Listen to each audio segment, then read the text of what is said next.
Thanks. It's a little hot in here, right? It's a lot. A little tad.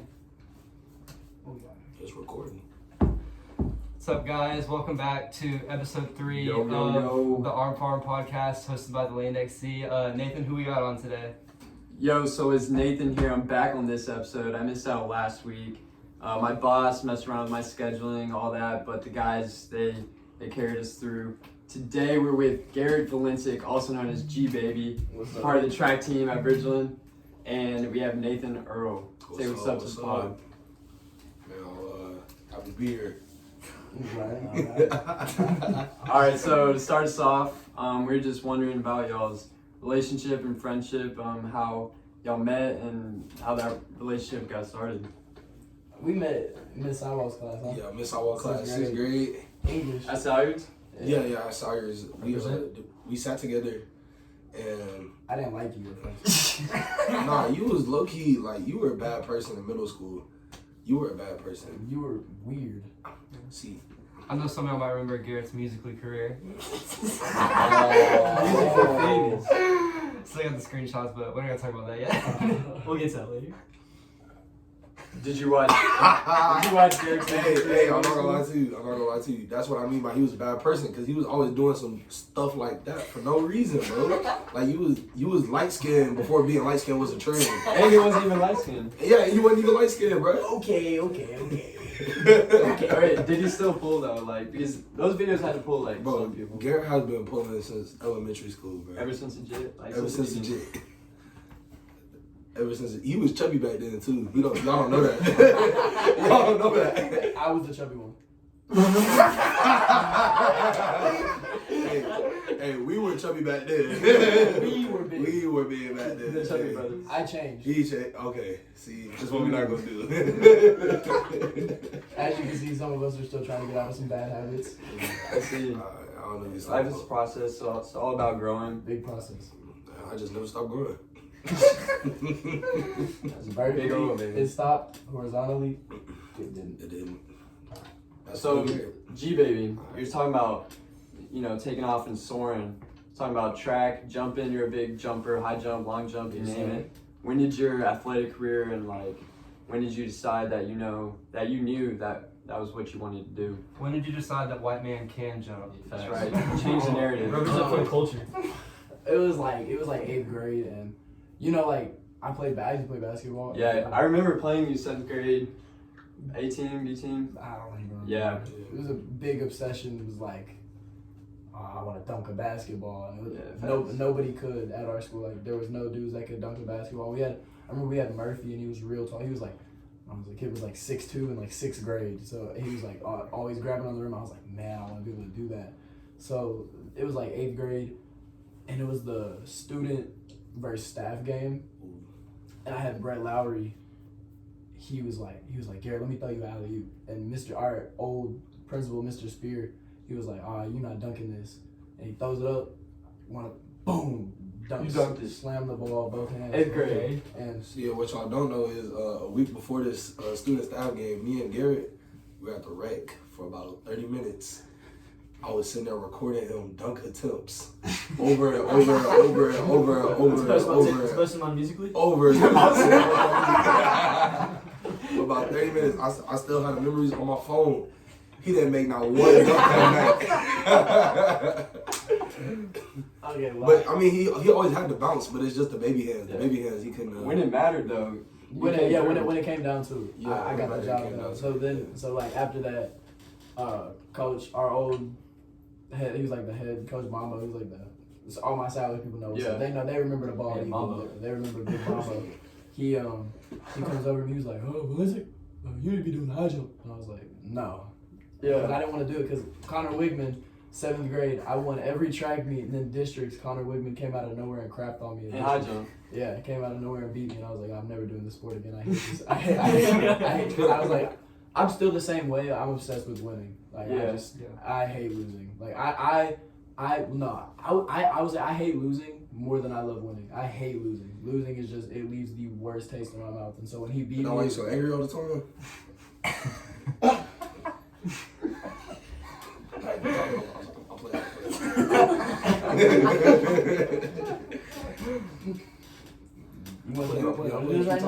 I'm playing. Keep All right, talking, anyway, I'm playing. so- I'm Joseph. So you mentioned losing 7th grade, but you know, district came back with a district record, 8th grade. You know, Yeah, how no, about Yeah, so like I remember it was the first meet of 8th grade season, and I had to go against Connor Wigman again. It was my first time seeing him since he had beat me, and he beat me again. And I was like, dude, I hate this kid. even more mad at this point? I hated him at that point. Like I was like, I didn't even know him, and I was like, bro, this kid is so annoying. Like That's how it is. and bro. and it was like the worst part was like, I remember I have this vivid memory where like he beat like so he cleared the bar and then I hit the bar and he sat down and he goes, "Can I go home now?" And he looked right at me and I was like, I hate this kid, like hate him. So then like the weeks passed and I was going to track meets and kids were coming up to me and they were like, "Oh, you remember Connor Whitman?" I was like, "Yeah." They were like, "Dude, he jumped 6 foot," and I was like, "Oh no, bro." Like, you know, FaceTime video. My fault, that's Roro. because you know, like in 8th grade, like I mean, obviously not anymore. No way. I'm Roro. Say hello to the podcast. Put him on the mic. Hey, go on the mic. What you gotta say? Say something. Okay. You gotta go. I'll see you later. There's no way. But I'll call you later. RG baby. so like obviously not anymore. Like you hear about somebody jumping 6 foot, it's like but like in 8th middle grade, school. That's middle school, that's crazy. That's That's a a big deal. So I'm like, there's no way he jumped 6 foot. Because at this point I wasn't that good yet. I was like a 5'6", 5'8" high jumper. So I was like, dang, I need to step it up, or else I'm gonna get beat again. Turns out he never jumped 6 foot.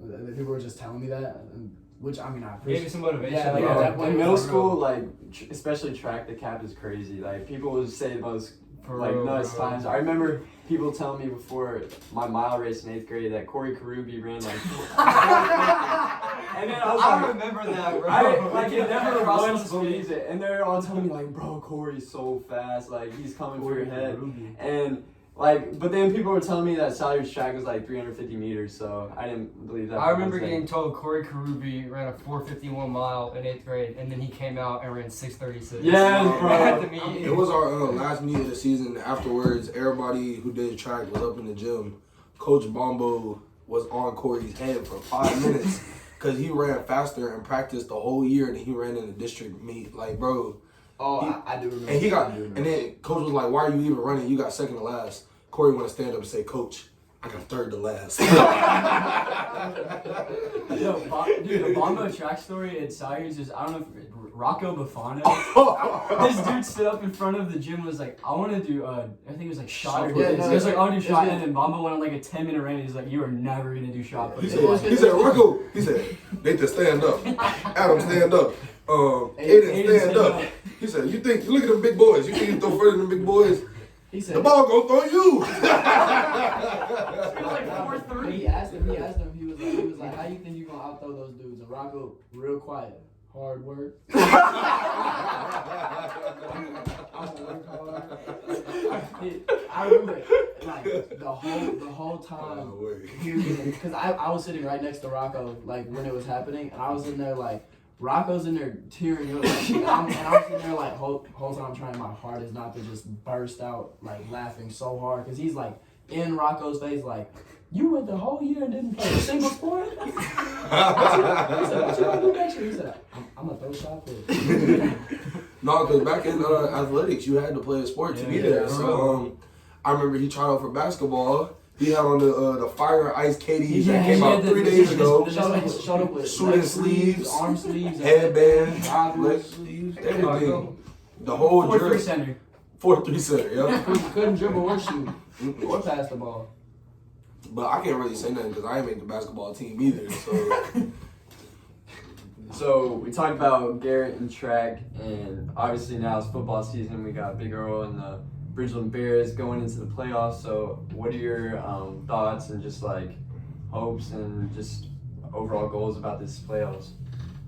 we just gonna take it 1 week at a time. Obviously, our main goal is to go bring that gold plaque home Facts. at state, but you can't look too far ahead in the future or you're gonna get caught lacking. Yeah. So, Klein Collins, right? Yeah, Klein Collins. Collins, this Friday at 7 at Klein Memorial Stadium. So I was doing some stuff on Max Preps earlier, just because I love high school football and I love following the brackets and stuff. And sorry, so they beat, they went 5-0 in district. Yeah. And they went 0-4 out of district. They lost to Tascasita, Tompkins, North Shore, and then they lost to Willis. If this gives you all any, good luck. Willis lost to Woodlands 38-10, and Willis whooped on Klein Collins. So if you keep that focus in there, we should be looking solid. They did play those games at the beginning of the season. Teams get better. We've gotten better as well, but I can't be caught up on how other teams played them. We just got to go up there and worry about what we're going to do and do our own thing. Why are you looking like that? Did y'all get better later in the season? We did get better later in Not the gonna lie, season. I was about to ask the same thing. Did y'all get better later in the season? When you think about it, if we lost our best player for a span of 2 games, that forces everybody else to step up. And when you look at it, the defense played better in that span of the later. The defense went from being in the middle of the pack. Now we're the number 1 rated defense in the whole district. Offensive line. I don't have nothing to say about offensive line play. I play defense. I'm just asking, what's your opinion on y'all's offensive line? I don't have nothing to say about offensive line play. He's a defense player, safe.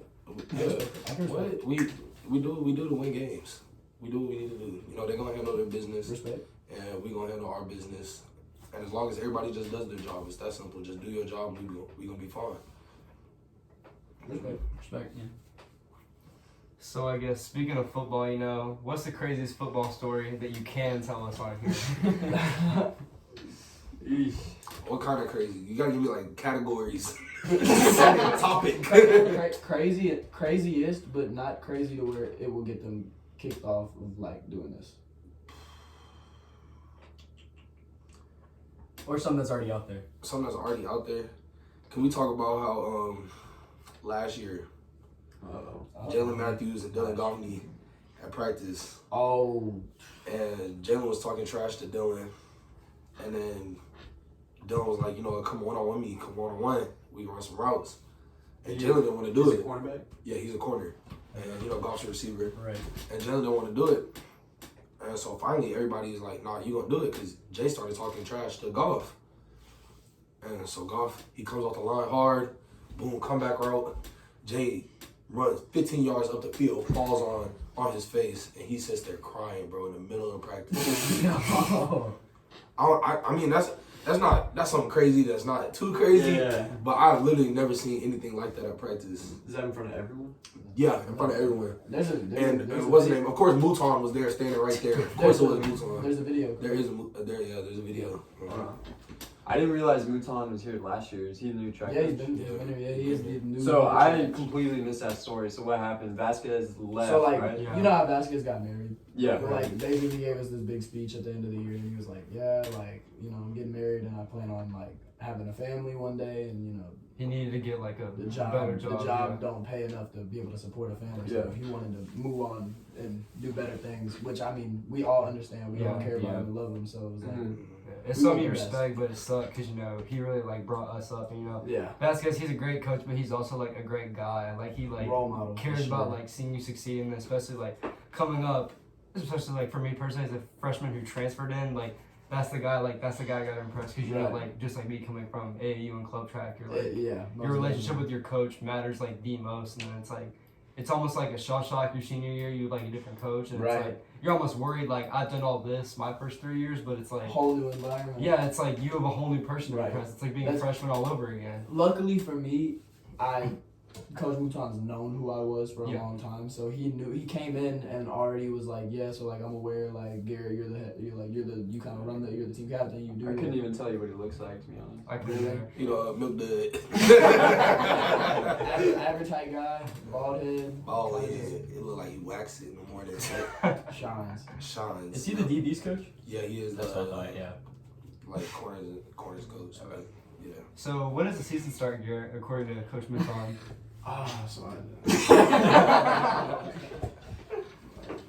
January 39th. Tell us our football is. Yeah, I was just wondering, like, yo, coach, when does the official season start? And I think he, it was late. So I give him the benefit of the doubt. He might have been tired, but I asked him, I was like, hey, coach, we all asked, we was like, when's the season start? And the response we got was January 39th. I was like, okay, I'll be ready for January 39th. Yeah, when that day comes, we'll be ready. Coach On Mo, that day. he's definitely one of the goofiest people I ever met. This was, I think it was the Shadow Creek week. We had a lot of storms, a lot of rain, so we only had one actual day of practice. The rest of the days we were inside doing walkthroughs and stuff like that.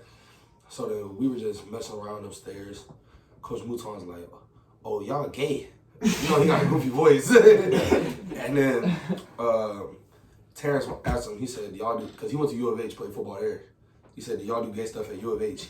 He said, nah, we ain't never did nothing gay at U of H. We only had one DIB. And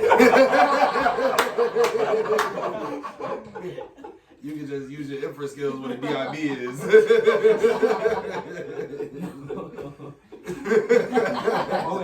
Only one. One, that's not that bad. Only one of them. So moving outside of sports, you guys are big fans of music and that whole industry. So right now, who would you say top 5 artists are, and who are you rocking with? Go ahead, Nathan, you got it. You want me to go first? Yeah, you go first. Number one, I'm gonna have to put Rod Wave, number one. Number 2, I'm gonna have to put the City Girls, of course. Oh. I'm a big City Girl fan. Buys one City Girl shirt and Alright, okay. I know the songs. I'm not a fake fan. Number 3, You want to sing one of them for us real quick? Act up. I ain't gonna do that right now. I don't know about all that, bro. I don't know about all that. Number 3, what I gotta put there? Young Boy, of course. Not Young boy. Yeah, Young Boy fan. Not like Garrett though. He's a Young Boy follower. Worshiper. Yeah, worshiper of Young Boy. Walking. That black Air Force. Drake up there and Future, of course. Do you own black Air Forces, Garrett? Let me tell y'all this. No. Tell them how you got your black Air Forces. no. Yeah, I do know. I do have. You don't want people to know how you got those black Air Forces? Can you explain in more detail? I got them. You know you complete the fifth, right? Huh? You complete the fifth. I pleaded. Yeah. That might be a smart idea. Might be a smart idea. What a man would do to get some black Air Forces. That's an off air. Oh, Off air awesome. story. I got you. So what about your top 5, Garrett? Number one is right now. I'd say probably Tyler the Creator. No way, really? Yeah. Nice. Number 2, gotta be Drake. Yeah, for sure. Obviously. Number 3, Playboy Cardi. Okay, still getting there, somewhere in there. Number 4, gotta be Young Boy. Okay, there we go. Alright. My size Nathan. Number 5, probably it's basic, but Lil Baby. Yeah. He just puts out nothing good music. I think I forgot Parker McCollum. Oh, Parker McCollum. The most fire country artist I've ever listened to my entire life. He goes the best dumb. song. His best song, I Can't Breathe. Oh, facts, I Can't Breathe go crazy. You think he's cute, Nathan? Do I think he's cute? Why is this such a hard question? Do I think he's cute? No. I mean, if I was a girl, no, I would just leave it there. Just leave it there. Wow. G baby, how's it going, bro? It's good. How's your life? How's this senior year been going? I mean, it's actually been pretty good. I can't lie. There's been a pretty big curve in the road with the whole tearing my hamstring. Oh yeah. But we're just every day physical therapy, 5 days a week, trying to get better. I feel my right leg feels stronger. It feels good. Am I ready to come back right now? Like if I had to come back, I'd probably not. But I think by January 39th, I'll be good. So like we did see your news. Like obviously we follow your story very closely. You know, you said you thought you might have to get surgery, which could basically end your season. So Yeah. I guess go ahead and walk us through like I guess the relief of not having to get surgery. You know what that meant to you. Huge. So basically, when we were on the track and it happened, it popped and I felt it. It felt like my leg was on fire. There was a second where I was sitting there and I was thinking, I was like, you know, this is senior year and the colleges that have reached out to me I'm already kind of on the ropes because I did pull my left hamstring last year. So I'm already kind of like, oh man, because this was supposed to be the season where I came back and showed them like, you know, I'm still him. Like, I'm not washed up. Like, I'm still him. Yeah. And so when that happened, I was like, you know, this one was like 5 times worse than last year. I was thinking, man, like, am I done? Like, I might not do this again. Yeah. So when I go to the hospital, they tell me like, he basically said like, yeah, it's for sure torn, but we don't know if it's like, because there's 3 parts to a hamstring, and he said if all 3 are torn, I have to have surgery. But he said he thinks 2 of them are torn and 1 of them was like halfway torn, which ended up that's what it was. But he said when I got the MRI that basically it was like if I were to get this surgery, I would have never done track again. Like I probably would have never played sports again. So it was like there was a lot of writing on that MRI. So whenever I found out like, you know, we're good, it was like what helped you get through that time period of like unknown and just waiting on those results? Honestly, it was just being around my friends, and because it was just always something to distract me. I never wanted to just, because it was always like throughout the day I'd be good, and then I was like at nighttime I'd be in my bed and I'd be like dark room and I'd be Just looking cry. at I just cried. Nice, I just cried. I just cried. I was just. Don't get me started, bro. I was just looking like the. It's gonna sound like cliche and so corny, but like I would literally just look at the wall and I'd be like, dang, like am I done? Like what am I gonna do? No, yeah, I know how you feel, man. Not gonna go to college off academics. I'm not like. Hey, you could go to DCU though. The Crib University. LSU, Lone Star University. Oh man. Thanks. So looking forward to next year, both you guys are student athletes. I don't know if that's something you guys want to pursue next level in college. Of course. Just what's that process looking like? What are y'all's goals? Yeah, like moving forward? and even like the recruitment process. How's that been going? Oh well, I mean, for a while it was going really good. You know, I just started talking to the U of H coaches and the UT coaches over in Austin, but like you know everything's obviously on hold right now because they've all basically said the same thing, which is like, we know you're talented, we know you're good enough to be here, but with this injury, we have to see something. Like, so Yeah, I have to show them this season. I have to show them that like, you know, I'm not a bum. I'm not washed up. Like this injury didn't change anything. I'm better than what I was before. Yeah. The recruiting process is slow for me. I mean, it is what it is. I'm not really trying to be too worried about going to college right now because you know, I'm still in the middle of my season. I'm just trying to have fun and enjoy myself and you know just really ball out. Because once you start thinking too far ahead in the future, then you start playing. You start trying to be perfect. And once you start trying to be perfect, then you start playing slower. You know, you just do things that are uncharacteristics, trying to be somebody that you're not. Of course. You lose your focus. Yeah, you lose your focus. You know, you lose who you really are. You lose your identity. You guys that like the most important thing is to just have fun. Yeah, just have fun. Cause you know, everybody play. You wouldn't play the sport if you didn't love it. If you didn't. Exactly. I think fun the college like chasing the D1 offers, chasing that type of stuff, you kind of lose focus of why you first started. We all at one point, we were all little boys at one point. We all were like, you know, I'm gonna do this because I'm having fun. I enjoy this. Yeah, because this is what I want to do. It's not because I want to play D1 football for this school and have this many offers. Like when you're 8, you're not thinking about that. Yeah, you're not thinking about that. You know, you just want to be out there. You want to have fun. And you just want to love it. You know, you start. Yeah, you know, you want to go out there and rub the belly a couple times, bro. Man. But you know, it's all in God's hands, bro. Of course, always. Yeah, I feel like almost like a back to basics approach when it comes to like, you know, you get to high school sports, you're like, oh, I can do this like for an even higher level than I'm at right now with like as good as Brooklyn sports are. But I mean, I feel like really like that back to basics approach is like what makes it like what it is. Because at the end of the day, like if you're focused too much on like every little thing, like you're losing sight of like what you really want. And like honestly, having fun is like what gets you to what you really want, you know? I heard from a football perspective that it's hard if you're not going to those big camps to kind of be noticed by schools, and that the coaches, like some schools do it well where they get their players' names out there, but then some, it's kind of hard if you're a player to get noticed by schools. I don't know if you have anything to say on that, or just like Rafield or anything.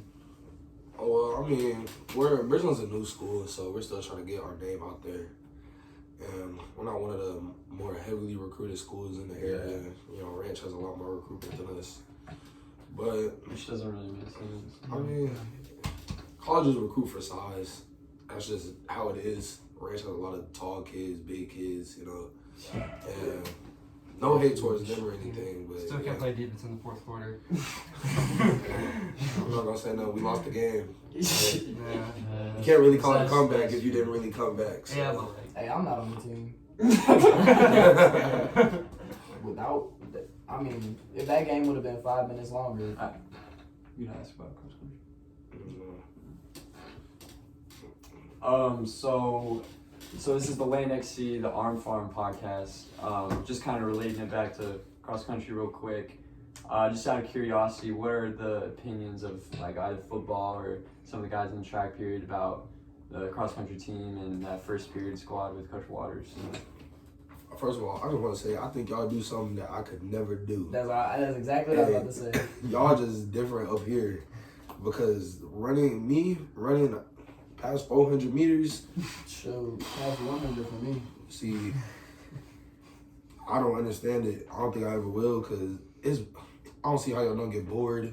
I don't see how y'all just don't lose motivation in the middle of running because somebody told me y'all were like 7 miles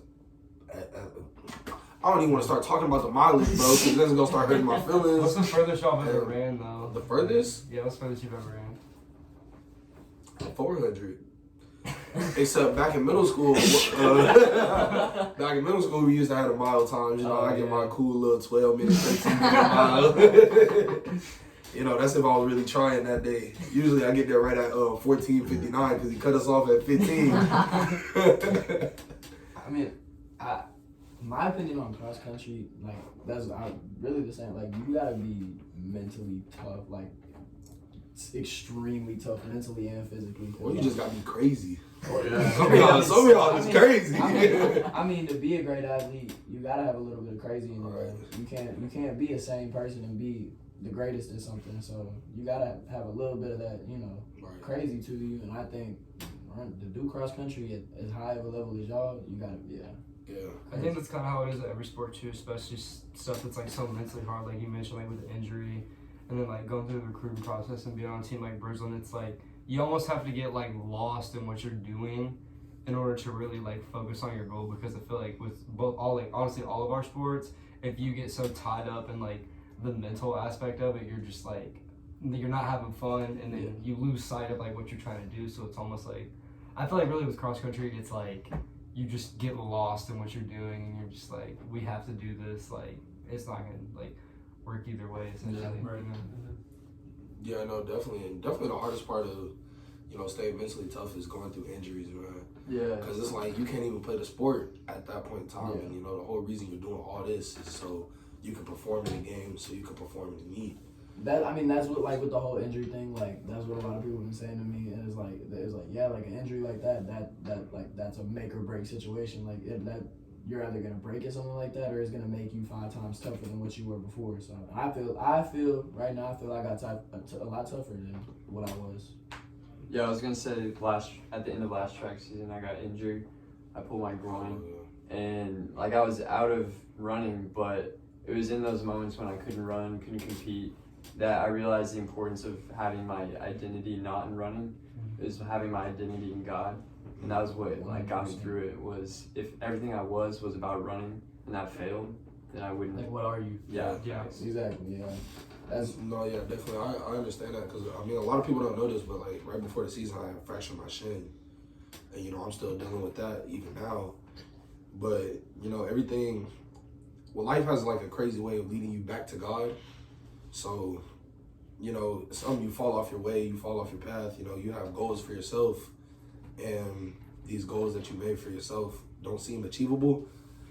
It's always something that snaps you right back to going back to church or reading the Reality Bible check. more. Yeah, reality check. That's really what 100%. keeps you rooted and what keeps you focused. Yeah. And those are blessings, bro. Yeah. Like we get too caught up, and then we don't know where we're going, and then like there's a sign or something. It's just God a shows his reminder, face. like, it just brings you back down. Yeah, to for earth. sure. I'm still here. Yeah, for sure. Well, we really appreciated y'all having this conversation with us, just taking the time to come through. Any last minute thoughts before we wrap it up? I just want to say I love y'all, man. Thanks for having us on the I show, love man. it. Yeah, for real. Actually, one more thing. A lot of trash has been talked ever since Side Ranchers beat Bridgeland in football and volleyball.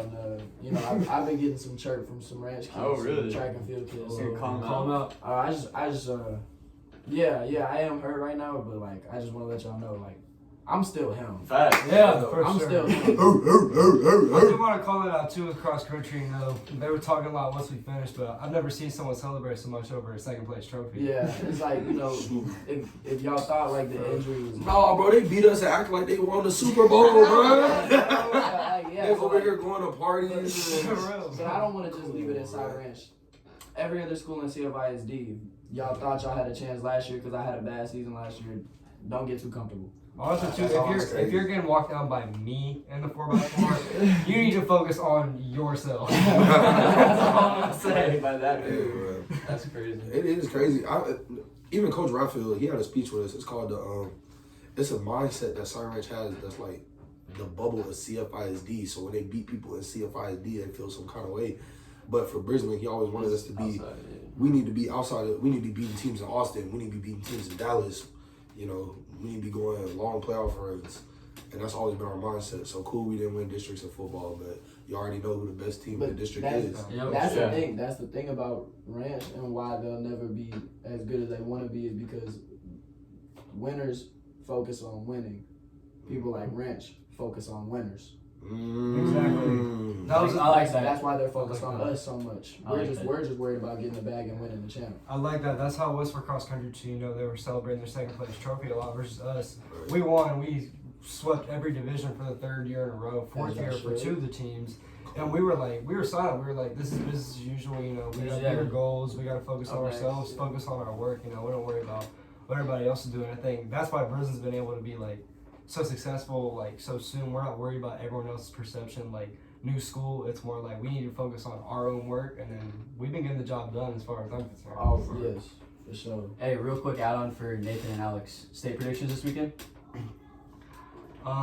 My girl Maddie Wilson. Shout out, cuz. Big Bird. My cousin, yeah, Maddie Wilson gonna turn up. Trevor Lawrence in the cut. That's nasty. For me, unpopular opinion, I gotta go my boy Emmanuel, getting the win. Okay. Man, My man won region with one shoe. Barefoot Last year, That's when the barefoot. legend started. So Wait, that's my prediction. Wait, what? Yeah, so Region 3 or Region Region 3 last last year. year around the 1 mile mark, he lost his spike. 400 in. Or 400 400 in. in on a And rocky he ran the course. rest of the 3 mile race with one shoe and still won.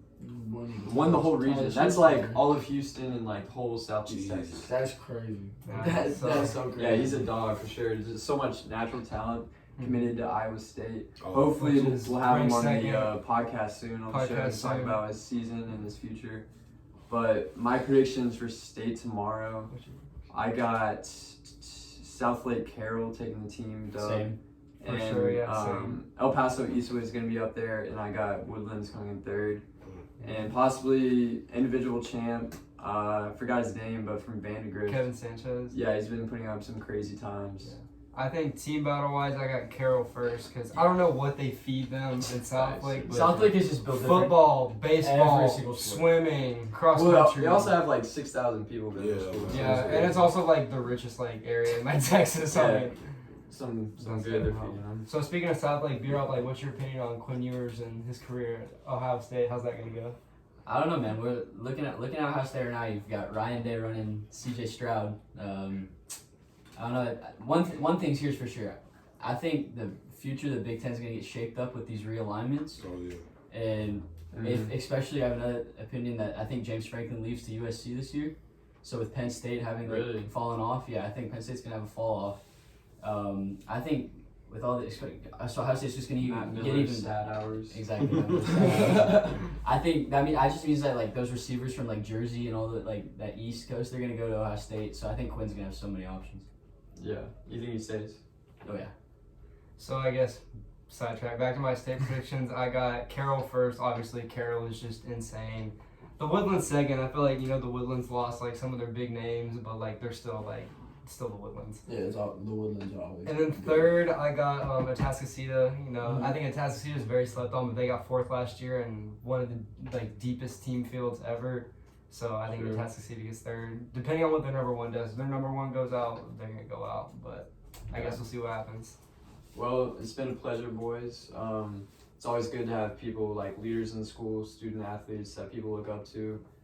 People take these words and People just inspire cute them. too. People So just cute. yeah, No, he's doing but for sure, Yo. it's good to have some good friends. What does that mean? Wisdom, drop words of wisdom on these people. Yeah, So for sure. Thank you for having us. Thank you for having us. Alright. That was lit.